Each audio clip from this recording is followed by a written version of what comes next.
Halo, saya Sabit Huraira. Seperti web framework modern pada umumnya, Phoenix Framework juga menyediakan sebuah fitur untuk memudahkan kita bikin yang namanya web API. Jadi kalau kemarin kita udah bahas sebanyak tutorial gimana caranya buat web application dengan menampilkan HTML. Nah, sekarang kita akan bahas gimana sih Phoenix akan mempermudah kita dalam bikin sebuah web API. Dalam perintah Phoenix, kemarin kita udah mengenal sebuah perintah generate, misalnya seperti ini, mix Phoenix gen HTML. Nah, kita kemarin udah paham bahwa ini sebuah perintah untuk mengenerate sebuah halaman HTML. Namun, jika kita ingin mengenerate sebuah halaman web API atau JSON, kita dapat menggunakan perintah mix phx gen JSON. Dengan memasukkan nama-nama konteks, juga nama terkait dengan variabel yang ingin kita masukkan. Nah, di sini kita udah generate hasilnya dan kalian bisa lihat bahwa di sini kita mengenerate beberapa jenis file yang ada pada project kita.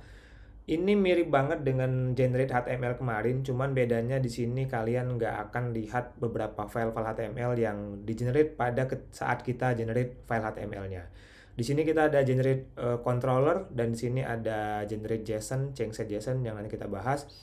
Dan di sini ada generate yang namanya fallback controller. Ini nanti akan kita bahas terkait dengan gunanya apa. Jadi kita akan skip dulu ya. Kemudian kita juga generate ada konteksnya, ada skemanya, ada migrationnya dan lain sebagainya. Nanti akan kita bahas di video ini. Dan di sini kita diperintahkan oleh si Phoenix Framework untuk memasukkan kode ini di dalam roots kita, cuman bedanya adalah di sini dia minta kita tambahkan pada resource source your .2 API scope-nya ya. Jadi kita akan masuk ke dalam roots di sini. Dan di sini kalau kalian lihat pada roots-nya, ini kan roots scope untuk browser ya di sini, pipe through-nya browser. Nah, roots untuk pipe through API itu di sini sebenarnya, di comment. Jadi ini kita uncomment ya. Bedanya apa? Bedanya di sini kalau kalian lihat roots yang biasa kita pakai pada tutorial sebelumnya itu pakai scoop tanda kutip dengan lambang strip ya, garis miring, yang artinya ini akan diakses langsung pada alamat roots-nya. Sementara kalau dia ada garis miring API, artinya ini kita akan mengakses roots dalam sini dengan tambahan URL garis miring API. Nah, di sini kita akan masukin sesuai perintah dari si Phoenix Framework, kita copy paste resource-nya dan kemudian kita jalankan mix ecto migrate di sini, migrate. Dan di sini kita sebenarnya udah berhasil meng-create sebuah database yang udah kita tentuin sebelumnya. Kita akan lihat database-nya. Nah, ini tabel yang udah kita buat tadi, ada URL dan ada title. Seperti biasa ada ID, insert add, dan juga update add sebagai timestamp-nya. Oke, kita akan langsung coba aja untuk menjalankan file ini. Jadi nanti kita akan bahas setelah kita lihat hasilnya dulu. Kita akan jalankan dengan make phx. Udah jalan dan sekarang kita akan coba akses garis miring API, simple API seperti ini. Nah, ini hasilnya udah muncul untuk controller awal simple API, tapi kita akan coba lebih lanjut karena yang di-generate oleh Phoenix Framework ini sebenarnya ada beberapa roots default ya. Ada index, ada store, ada update, ada juga destroy dan juga ada untuk details. Kita akan coba dengan menggunakan Postman ya di sini. Di sini saya pakai aplikasi Postman di sini. Jadi yang pertama saya akan coba untuk get datanya. Get datanya tadi udah kita coba. Hasilnya menunjukkan data yang kosong seperti ini. Oke. Kemudian kita akan coba simpan datanya dengan metode store. Store-nya itu pakai post di sini. Kemudian di sini kita pakai sama simple API tanpa ada tambahan URL lainnya. Misalnya contohnya seperti ini, kita masukin Phoenix Framework org URL-nya. Ini saya ganti, bukan name ya, ini title. Dan ini pakai title. Simple API ini sebagai nama dari parameternya. Nama dari parameter yang akan dilempar ke dalam action store-nya gitu. Nah, ini kita akan send.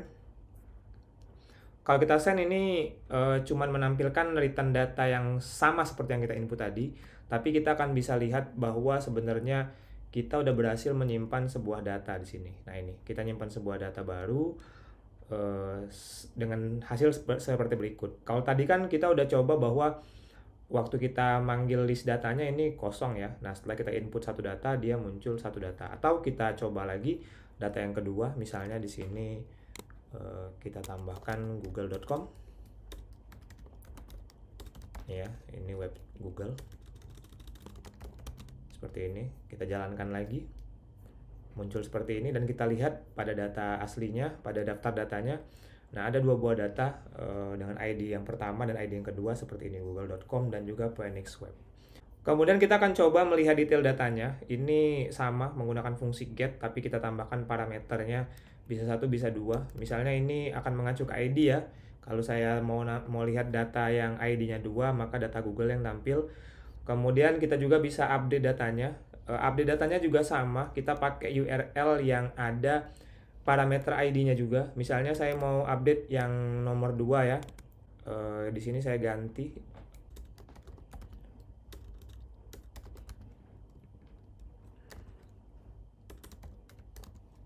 Ini misalnya saya tambahin google.co.id dan di sini kita ganti Google. Ini. Dan dia berubah. Oke, ini harusnya berubah. Oh sorry, ini salah nih, ini bukan name, jadi dia nggak berubah. Ini harusnya title. Kita lempar seperti ini. Nah, ini baru dia ngupdate ya. Dan kalau kita lihat pada data lengkapnya, juga dia mengupdate seperti ini. Dan yang terakhir kita bisa masukin fungsi delete. Di sini ada metodenya pakai delete ya, metode HTTPS ya, HTTP-nya. Di sini misalnya kita mau delete yang nomor 2, tinggal di send. Dia nggak return apa-apa, tapi kalau kita buka di sini, datanya tinggal 1. Oke, itu contoh dari penerapan CRUD-nya dengan menggunakan Postman. Jadi dari yang kita lihat semuanya udah berjalan dengan baik dan lancar. Oke, dan sekarang kita akan coba melihat langsung bagaimana sih kode yang dihasilkan oleh si Phoenix Framework tadi yang pada proses generate yang ada di sini. Oke, yang pertama jelas ya, ini kita generate migration gunanya untuk create database. Di sini kita create table simple EPIS, ada URL dan ada title, dua-duanya string dan ada timestamp. Tadi udah kita lihat tabelnya udah oke dan udah berjalan dengan baik. Kemudian di sini kita lihat pada controllernya, yang pertama kita balik dulu ke skema ya, ke konteksnya. Ini konteksnya seperti tutorial sebelumnya, konteks ini isinya function-function untuk berhubungan dengan database-nya, repo dan ecto-nya. Dan ini skema yang ada, skema simple API. Di sini menentukan file-nya apa, validasinya juga seperti apa, dan di sini dimasukin dalam skema. Oke ya, ini kita udahin. Ini udah kita bahas pada materi create HTML kemarin ya, generate HTML. Oke, kemudian kita punya controller simple API controller. Ini controller yang udah kita create tadi. Nah, bedanya adalah kalau pada tutorial sebelumnya, controller kita itu akan selalu membuka sebuah file HTML. Jadi di sini parameternya parameter index, berarti kita minta dia buka index HTML. Tapi kan di sini nggak ada nih halaman HTML seperti halaman konten ya. Ini kan kita nggak ada nih ya. Melainkan dia nanti akan buka JSON-nya. Jadi kalau di konten HTML nih ya contohnya, content controller, dia akan buka file content html.exe.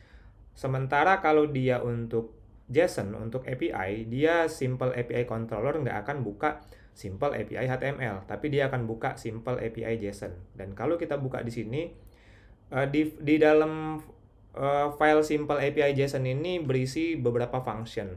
Yang pertama function index. Function index ini gunanya untuk mengembalikan atau mengenerate nilai-nilai dari daftar nilai dari database menjadi dalam bentuk JSON seperti ini. Nah, ini dia transformasi dengan function private data. Yang kedua ada function show, ini gunanya untuk menampilkan data detail yang juga ditampilkan dalam bentuk JSON tadi. Jadi dia langsung ngelempar aja nih sebenarnya. Dan kemudian di sini kita akan lihat di simple API controller ada sedikit hal yang aneh, itu namanya action fallback, yang mana dia akan buka my app web fallback controller. Ini ada di sini filenya. Cuman ini nanti akan saya skip dulu karena akan saya bahas di materi selanjutnya. Jadi kita tidak akan terlalu jauh membahas tentang ini. Oke ya. Dan yang lain-lainnya sebenarnya file yang di generate ini lebih ke arah file-file untuk testing dan segala macam yang juga nggak akan saya bahas di sini. Jadi pada intinya Yang berbeda di sini sih sebenarnya cuman di sini nih, cuman di controllernya. Controllernya dia ngebuka bukan HTML, tapi simple API JSON yang memiliki function seperti ini.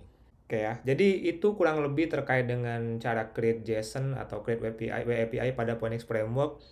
Lagi-lagi ini mudah banget karena kita bisa generate secara langsung, jadi kalian nggak perlu bikin satu persatu fungsi-fungsi untuk bikin CRUD web API-nya.